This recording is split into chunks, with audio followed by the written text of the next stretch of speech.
Olá, você sabe o que é ITBI? Bom, hoje vamos apresentar os pontos principais do ITBI, os conceitos, bem como os pontos divergentes sobre o assunto. Primeiramente, vamos explicar o que é a sigla ITBI.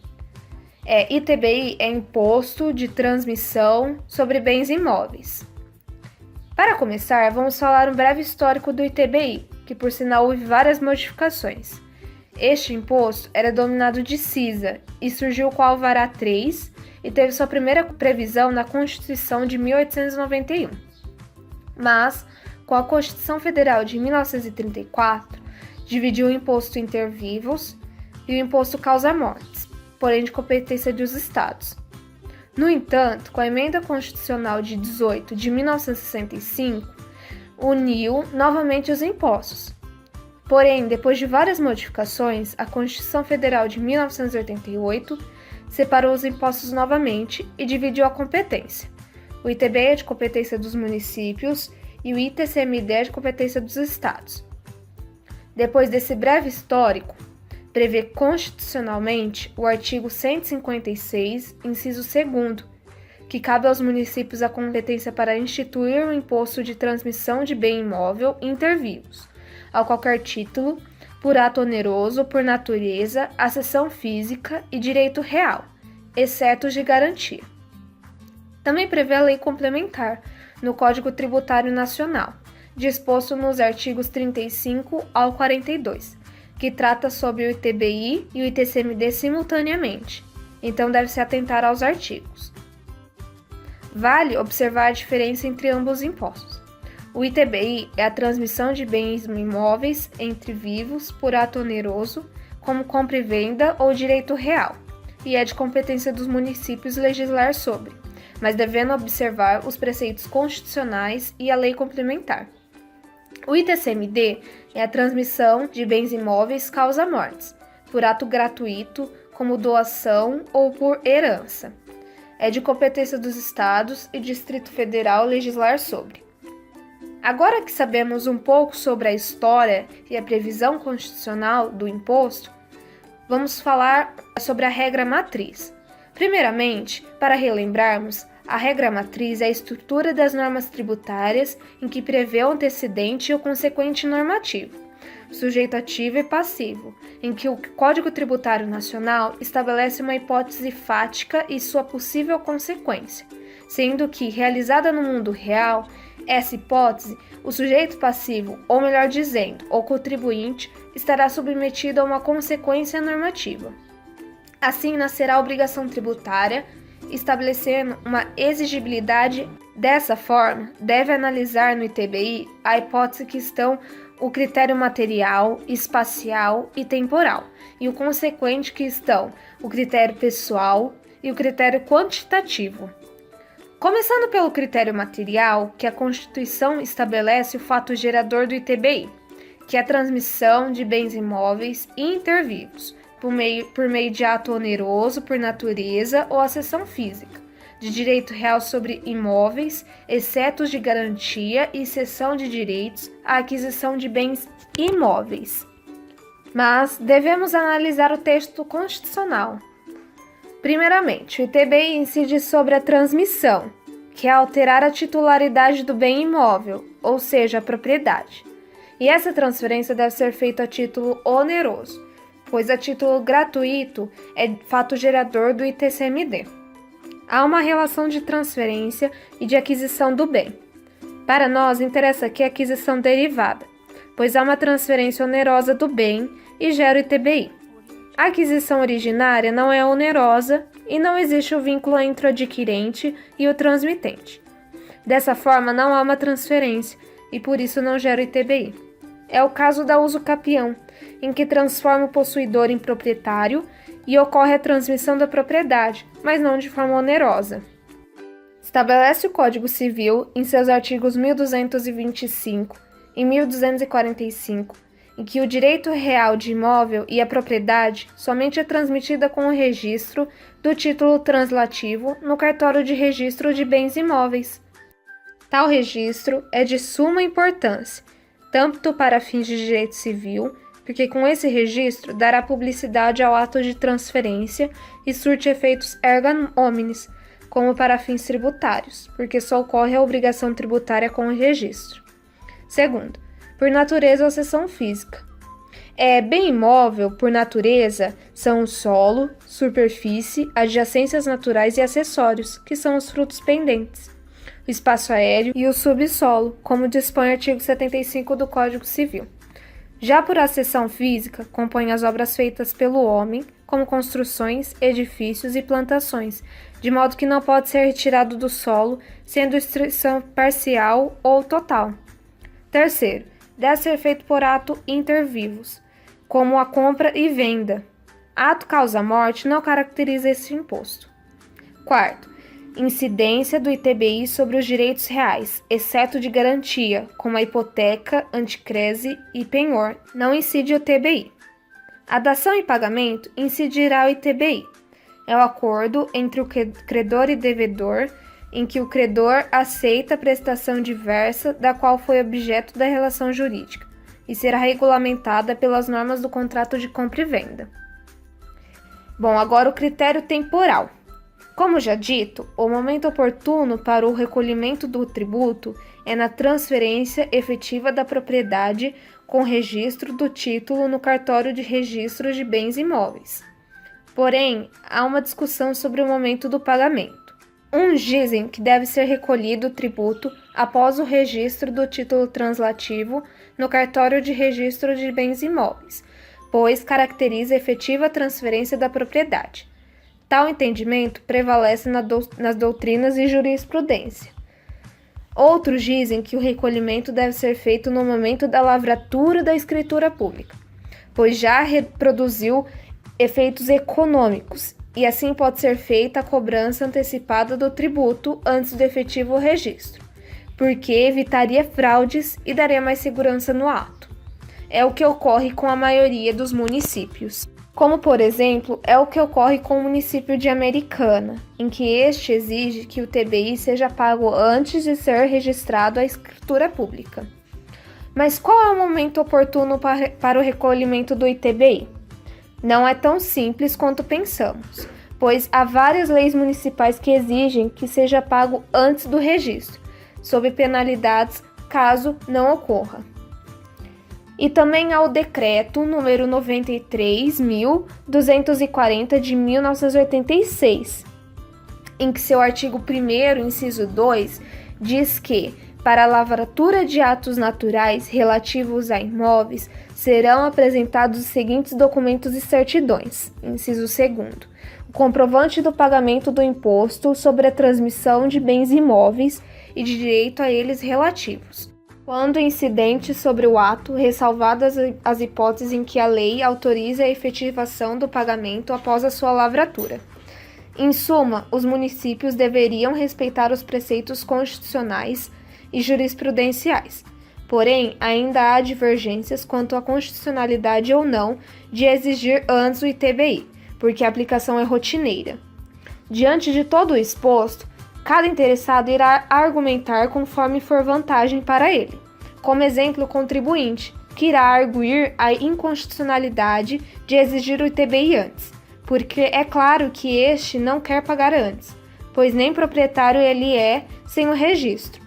E para os municípios, o pagamento antecipado lhe dará vantagens econômicas e seguras. Critério espacial. O local da ocorrência do fato gerador é onde está o bem imóvel, objeto da relação tributária. Vale lembrar que para o ITBI não importa se este está situado em área urbana ou rural, importa apenas em que o município está. E o consequente normativo, que após o surgimento da obrigação tributária, além de ser analisados os critérios da hipótese, deve analisar também os critérios da consequência desta hipótese, verificando quem é o sujeito ativo e o passivo, e o quanto deve ser pago. O sujeito ativo são os municípios, pois incumbe a estes a competência para legislar no ITBI. Logo, este também arrecadará o referido imposto. O sujeito passivo pode ser qualquer um na relação jurídica tributária, referente à transferência do bem imóvel inter vivos. Bom, agora irei explanar alguns pontos da base de cálculo no ITBI. A base de cálculo no tributo é um dos elementos da regra matriz de incidência, localizado no consequente normativo, dentro do critério quantitativo, o qual serve para quantificar o tributo a ser pago, juntamente com a alíquota, que será explicado mais à frente pelo Paulo. Para entender como é definida a base de cálculo, primeiramente precisamos lembrar o conceito do critério material, que serve dentro da regra matriz de incidência, para determinar um comportamento, um fato e uma hipótese, que fará surgir a obrigação, podendo ser entendido como o que no fato gerador. E como já explicado pela Natália, será a transmissão de bens imóveis ou direitos reais, bem como cessão de direitos de forma onerosa inter vivos. Já a base de cálculo será a predição econômica do critério material, ou seja, será definido a base de cálculo após atribuir um valor monetário ao critério material, sendo no ITBI o valor do bem ou direito a ser transferido. Nesse sentido, estabelece o artigo 38 do CTN, que a base de cálculo do ITBI será o valor venal do imóvel.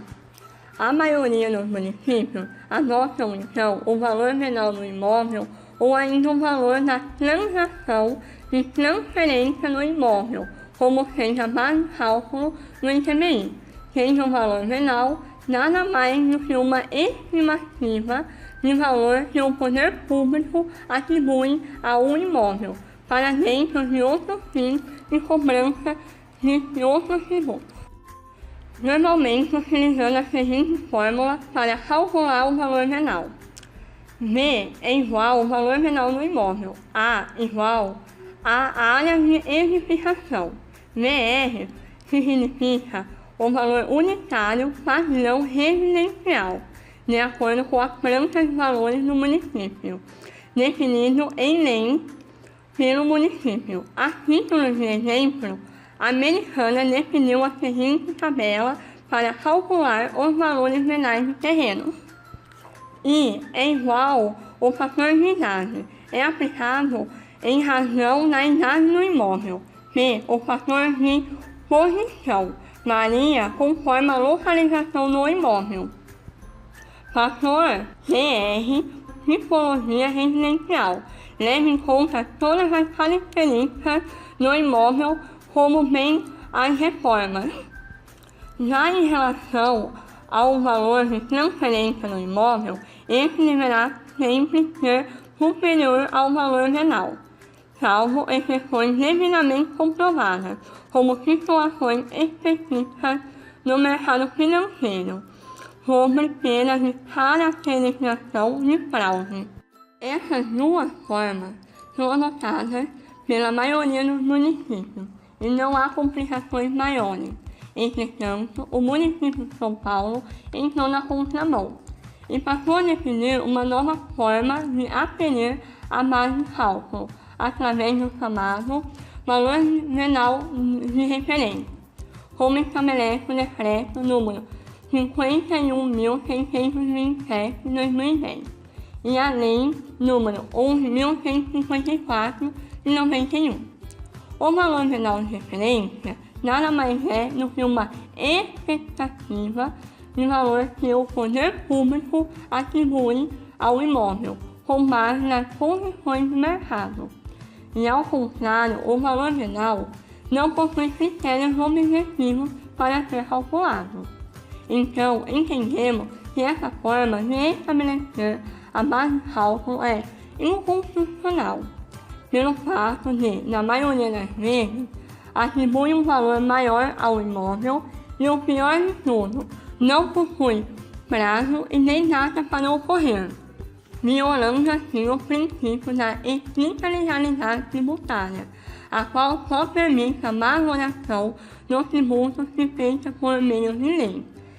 Isso, na prática, afeta muito os contribuintes, como no caso tratado na reportagem feita pela Valor, em que um contribuinte comprou um valor no bairro Butantã, no qual pagou 1,2 milhões, enquanto o VR estava fixado em 2,1 milhões.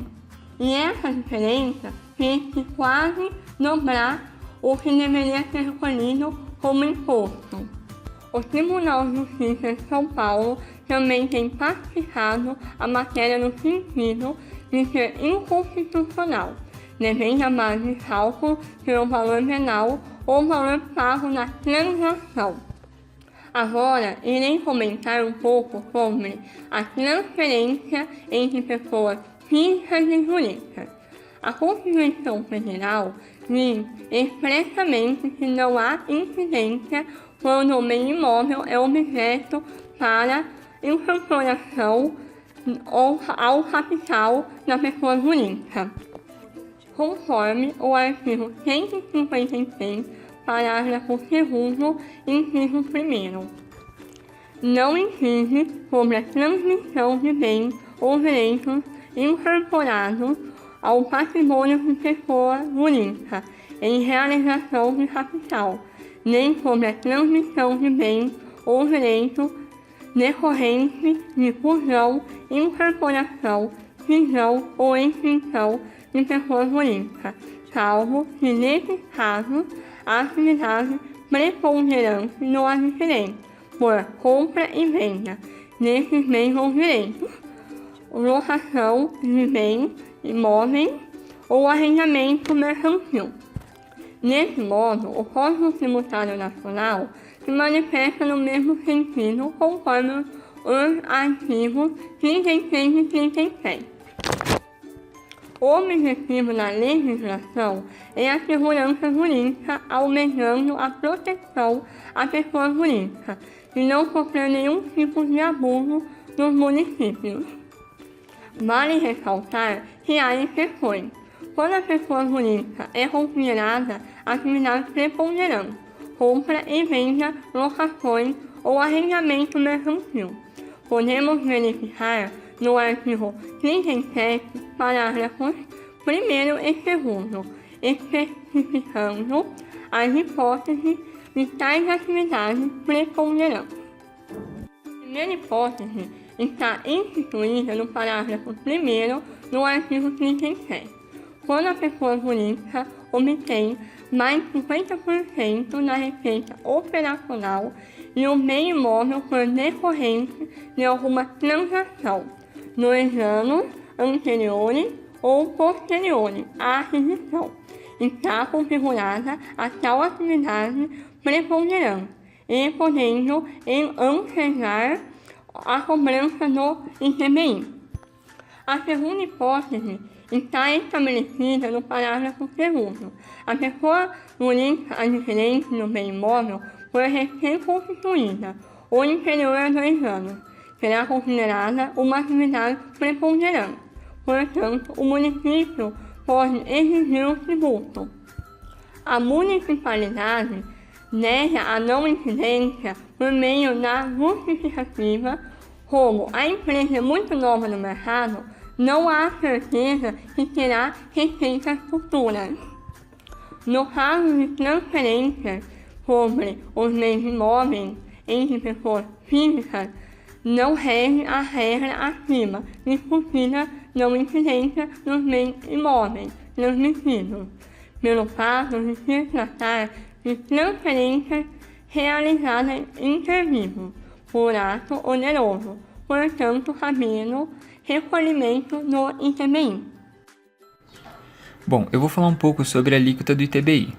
A alíquota do tributo é um dos elementos da regra matriz de incidência tributária, mais especificamente presente no critério quantitativo do consequente, juntamente com a base de cálculo, permitindo assim que se quantifique o valor do tributo a ser pago.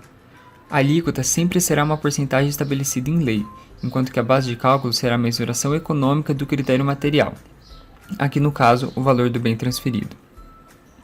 A relação entre esses dois valores será de multiplicação, Ou seja, supondo que a alíquota de um determinado município seja de 2% e o valor venal do imóvel seja de R$250 mil, o valor a ser pago a título de ITBI será de R$5 mil. Como exemplo de valores de alíquotas adotadas pelos municípios, segue alguns municípios e suas respectivas alíquotas fixadas. Americana adota a alíquota de 2%, enquanto que São Paulo e Distrito Federal fixaram a alíquota em 3%, sendo 2%, entretanto, a média em âmbito nacional. Em São Paulo há uma peculiaridade quanto à alíquota, uma vez que, nos casos de transferência de imóveis financiados pelo Sistema de Financiamento de Habitação, no Programa de Arrecadamento Residencial ou na Habitação de Interesse Social, programas que têm por objetivo ajudar aqueles com menor poder aquisitivo para comprar um imóvel, será aplicada a alíquota reduzida de 0,5%. Entretanto, há uma especificidade sobre a alíquota do ITBI, tendo em vista que a súmula 656 do STF declarou inconstitucional a progressividade da alíquota, devendo então o município se atentar a isso na hora de legislar. A justificativa para que seja possível a progressividade das alíquotas está no objetivo de atender ao princípio da progressividade previsto constitucionalmente, bem como da capacidade contributiva, atendendo assim a uma necessidade social de tributar todos de uma maneira que seja compatível com a sua capacidade de contribuir, buscando assim uma melhor distribuição de renda. Entretanto, vale ressaltar que o ITBI é um tributo real, ou seja, que alcança somente as características específicas do bem que está sendo transferido, não levando em conta a condição pessoal do contribuinte, maculando assim toda a justificativa que sustenta a progressividade da alíquota, sendo que a progressividade existe para adequar o valor do tributo de acordo com as características pessoais do contribuinte, não sendo possível, então, atribuir a progressividade a um tributo que se baseie em características de coisas ou bens e não nas condições do próprio contribuinte. Inclusive, este foi o argumento utilizado por um dos ministros do STF ao julgar inconstitucional a progressividade da alíquota. Agora vamos falar sobre a forma que é feito o recolhimento do ITBI. Sempre que houver a transmissão de bens imóveis entre vivos, será recolhido o ITBI, como vem sendo explicado nesse trabalho. Será pago esse tributo ao município onde está localizado o imóvel objeto do negócio jurídico. O recolhimento é sempre feito através de uma guia, que é gerada pelo contribuinte. Normalmente, no próprio site das prefeituras, é possível preencher os campos específicos com os dados do imóvel e obter a guia, que deverá ser paga em uma agência bancária e apresentada no cartório de registro de imóveis, quando o cliente for dar entrada para registro, juntamente com o título, que será a escritura pública, ou o contrato nos casos que são previstos em lei. Há muitos casos em que o próprio tabelião, que é procurado para lavrar a escritura, emite a guia de ITBI ao seu cliente.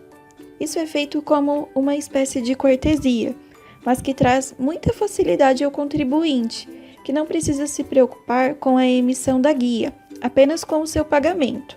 Então, o recolhimento é feito normalmente no momento em que se lavra a escritura, mas não é uma obrigatoriedade. A regra é que seja feito antes do registro. Vamos dar alguns exemplos. Você pode lavrar a escritura nesse mês de outubro, mas não querer registrá-la no mesmo momento e deixar para recolher o ITBI apenas no momento de registro, 2 meses, por exemplo. Pode acontecer também que você lavre a escritura e pague o ITBI, mas não registre naquele momento como era esperado antes. É assegurado, nesses casos, o reembolso do tributo ao sujeito passivo. Quem vai fiscalizar se a guia foi paga corretamente e o tributo recolhido é o cartório de registro de imóveis, pois cabe a eles verificarem esse ponto, podendo até mesmo ser responsabilizados em casos de omissão ou de irregularidade. Dito isso, vamos comentar algumas hipóteses de isenção do tributo.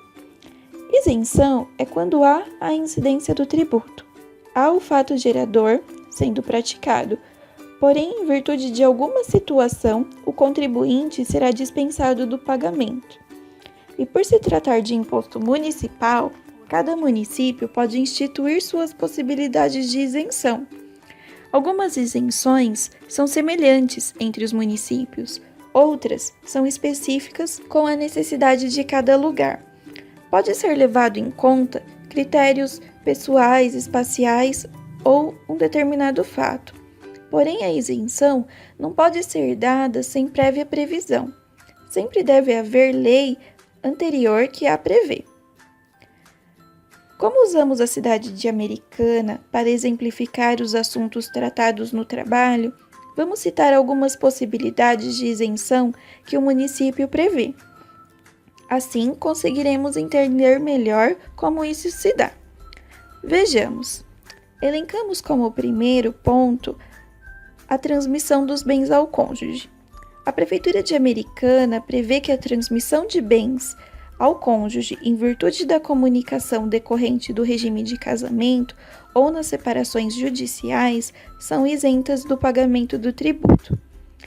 A segunda possibilidade é que a primeira aquisição imobiliária de uso exclusivamente residencial do município, que figure como adquirente pessoa física com renda familiar de até 5 salários mínimos e a área de construção não poderá ser superior a 120 metros quadrados e a área do terreno não poderá ultrapassar os 200 metros quadrados. Também são isentos do pagamento. O terceiro é que a transmissão entre as entidades sem fins lucrativos, como a Coab, a CDHU e seus respectivos beneficiários de imóvel de programas habitacionais, também ficam isentos do pagamento. Mas, como dito, são várias possibilidades de isenção, e caso você tenha interesse, pode verificar no site da Prefeitura de Americana para confirmar as demais possibilidades de isenção do pagamento. Bom, para complementar o que a Karina acabou de dizer, vou continuar falando sobre imunidades e não isenções. A imunidade pode ser definida como sendo uma delimitação constitucional do direito de tributar dos entes, definindo então o campo de abrangência da competência dos mesmos. As imunidades são previsões constitucionais de algumas hipóteses que irão estipular a incompetência dos entes tributantes referentes àqueles casos, restringindo então o poder de tributar desses entes nos casos previstos em âmbito constitucional. A previsão constitucional das imunidades se encontra no artigo 150 da Constituição Federal, especificamente no inciso 6º, estipulando 3 hipóteses em que os municípios ficarão vedados de instituir ITBI, sendo as seguintes hipóteses: a imunidade recíproca entre os entes tributantes, as transmissões de bens e direitos efetuadas por organizações no local onde funcionem os templos religiosos, as transmissões de bens e direitos efetuadas por partidos políticos, inclusive suas fundações, entidades sindicais de trabalhadores, instituições de educação e assistência social, sem fins lucrativos. Assim sendo, a imunidade está presente em âmbito constitucional e delimitando a competência dos entes tributantes e, por esse motivo, as causas de imunidade serão as mesmas para todos os municípios, ao contrário das isenções, que cabe a cada ente legislar e criar previsões próprias. Também temos as causas de não incidência, as quais não se confundem com isenção e nem mesmo com imunidade, cujas diferenças serão explicadas a seguir. A não incidência compreende o campo dentro da competência do ente tributante, que não é atingida pela incidência, ou seja, serão os fatos que, embora seja possível defini-los como fatos geradores de obrigações tributárias pelo ente competente, o mesmo não faz, restando então estes fatos no campo da não incidência tributária, ou seja, embora dentro da competência do ente, os mesmos não estão previstos em lei como sendo fatos geradores de obrigações tributárias. A consequência das causas de não incidência é o impedimento do surgimento de obrigações tributárias, uma vez que a falta da previsão legal de um determinado fato como sendo apto a gerar obrigações tributárias impede que surja obrigação entre a pessoa e o ente tributante, não havendo obrigação principal e nem mesmo acessória, ao contrário da isenção que, embora dispense o cumprimento da obrigação principal, fica ainda o sujeito passivo obrigado a cumprir as obrigações acessórias. Os institutos da isenção, da imunidade e o da não incidência podem muitas vezes causar confusões, embora sejam institutos completamente diversos. A imunidade é previsto constitucionalmente e atua na definição da competência do ente tributante, enquanto que a isenção e a não incidência atuam na definição do campo de incidência do ente tributante, previstos em âmbito infraconstitucional. Cabe esclarecer ainda que o artigo 156 da Constituição Federal, em seu parágrafo 2º, inciso 1º, arrola algumas hipóteses em que não haverá incidência do ITBI. Entretanto, o texto constitucional se refere como sendo causa de não incidência, Porém, como foi exposto acima, não pode ser assim considerado, uma vez que em âmbito constitucional se encontram as causas de imunidade, que se destinam a delimitar a competência e o poder tributário dos entes, enquanto que a não incidência caberá ao ente, no pleno exercício dos poderes de sua competência, decidir que irá tributar ou não, respeitando sempre os preceitos constitucionais, não restando outra alternativa, ao nosso ponto de vista, senão considerar uma falha técnica no termo usado no enunciado do referido artigo. Neste mesmo sentido, temos diversos julgamentos do STF mencionando o artigo 156, parágrafo 2º, inciso 1º, como sendo causas de imunidade e não como sendo causas de não incidência. Decidimos trazer essa controvérsia pelo fato de algumas prefeituras arrolarem as imunidades tributárias previstas constitucionalmente como sendo hipóteses de não incidência, juntamente com outras hipóteses criadas pelas próprias prefeituras e não previstas na Constituição, ficando claro assim uma confusão dos institutos de imunidade tributária e de não incidência. Embora essa controvérsia não faça muita diferença na prática para o contribuinte, afinal, sendo essas hipóteses consideradas imunidade ou não incidência, em ambos os casos resultará na não existência de uma obrigação tributária, no cenário teórico faz toda a diferença.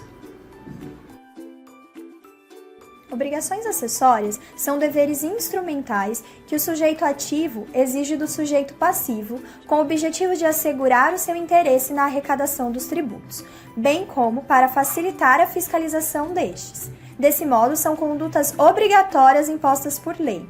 Em que pese seja denominada obrigação acessória, essa é autônoma em relação à obrigação principal, que seria o tributo.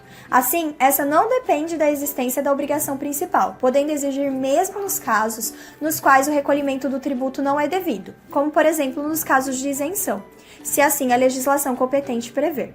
Resumindo, a obrigação acessória será consubstanciada em um dever de fazer ou não fazer algo.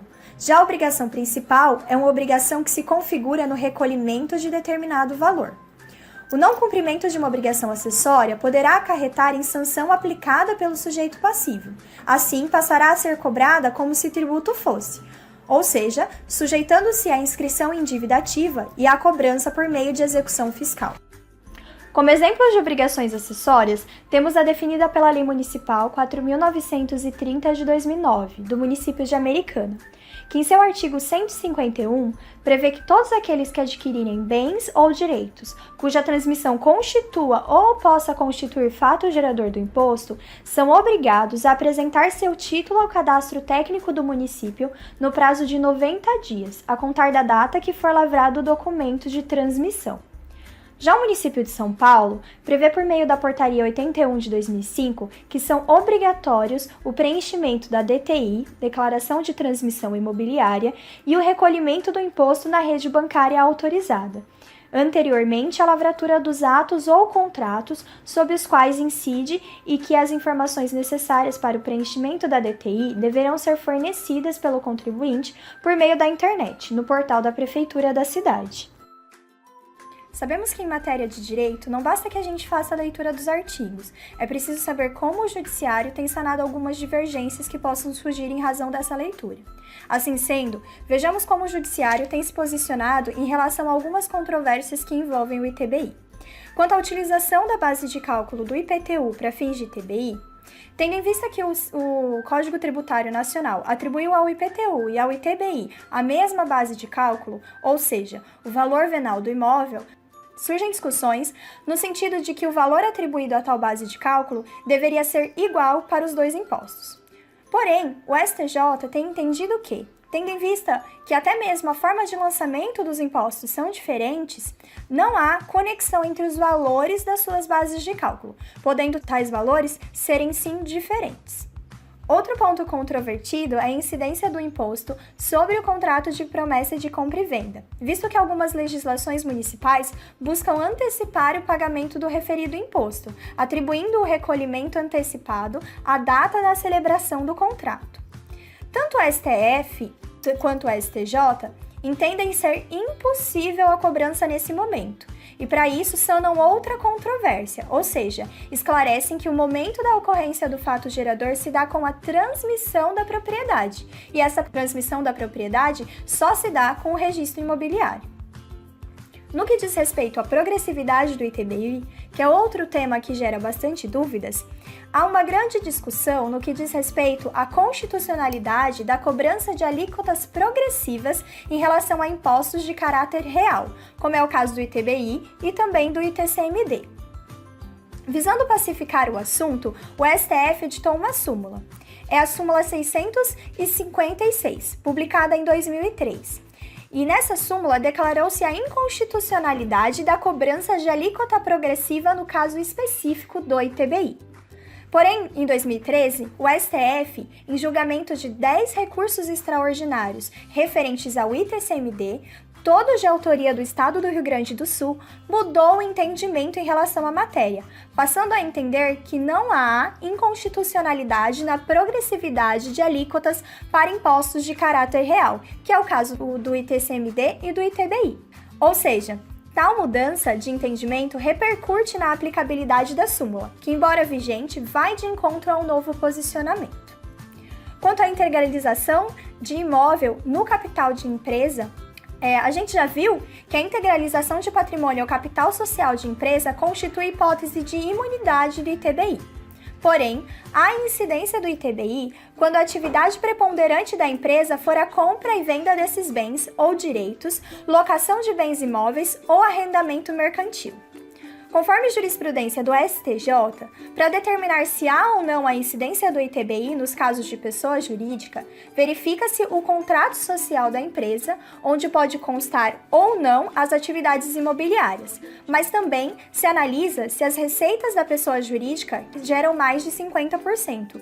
São decorrentes das atividades imobiliárias. O CTN ainda define um lapso temporal onde deve ser feita essa avaliação, para que tal atividade seja considerada preponderante, sendo tal lapso de 2 anos antes ou depois da aquisição do bem, ou de até 3 anos após o início das atividades das empresas.